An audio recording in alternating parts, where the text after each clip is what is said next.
देवाधिदेव महादेव का पावन मास श्रावण मास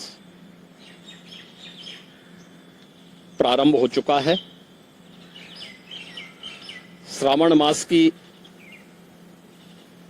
कावड़ यात्रा जग विख्यात है। पूरे देश के अंदर और खास तौर पर उत्तर भारत में इस दौरान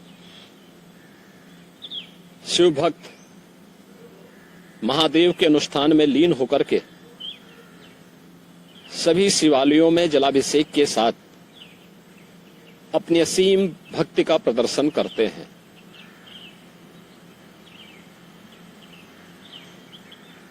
केंद्र और राज्य शासन ने मिलकर के श्रद्धालु जनों की सुरक्षा, उनकी सुविधा, उनकी सुगम और सुरक्षित यात्रा के लिए अनेक प्रबंध किए हैं। कहीं कोई दिक्कत न हो, कहीं कोई अव्यवस्था न फैले, कोई भी उनकी आस्था के साथ खिलवाड़ न करने पाए, इन सब बातों का ध्यान में रख करके प्रयास प्रारंभ किए गए हैं। लेकिन हमें इस बात जरूर ध्यान में रखना होगा, मैं सभी श्रद्धालु जनों से इस बारे में विनम्र अनुरोध करूंगा।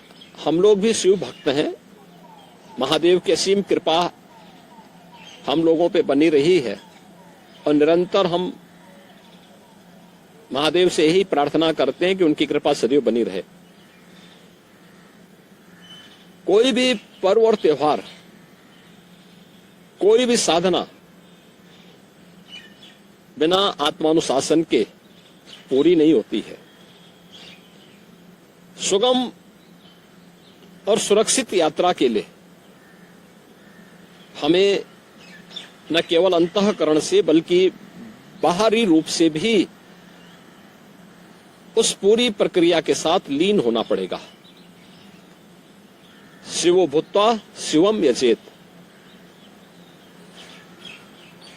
शिव बनने के लिए शिव जैसी साधना भी चाहिए, उस प्रकार का आत्मानुशासन भी चाहिए, और तब यह कावड़ यात्रा न केवल श्रद्धा और विश्वास की प्रतीक के रूप में बल्कि आम जन के व्यापक विश्वास की प्रतीक बनकर के उभरेगी। जैसा कि इस समय हम लोग देख रहे हैं माहौल कि असीम श्रद्धा भाव के साथ जनता जनार्दन समाज के अलग अलग तबके के लोग उनकी सेवा के लिए तत्परता के साथ कार्य कर रही है। और सरकार ने भी अपने स्तर पर न केवल बेहतरीन पेट्रोलिंग के माध्यम से, स्वच्छता के माध्यम से, स्वास्थ्य की व्यवस्था के माध्यम से शिविर लगा करके भी अनेक प्रयास प्रारंभ किए हैं और आवश्यकता अनुसार ड्रोन और हेलीकॉप्टर से निगरानी और पुष्प वर्षा की व्यवस्था भी इसके लिए की है।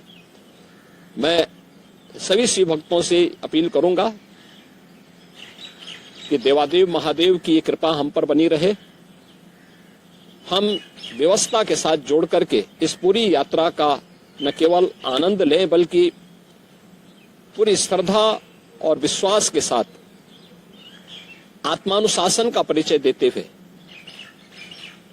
इस पावन श्रावण मास के कावड़ यात्रा कार्यक्रम को सफलतापूर्वक आगे बढ़ाने में अपना योगदान दें। आप सबकी सुगम सुरक्षित यात्रा के लिए मेरी मंगलमय शुभकामनाएं।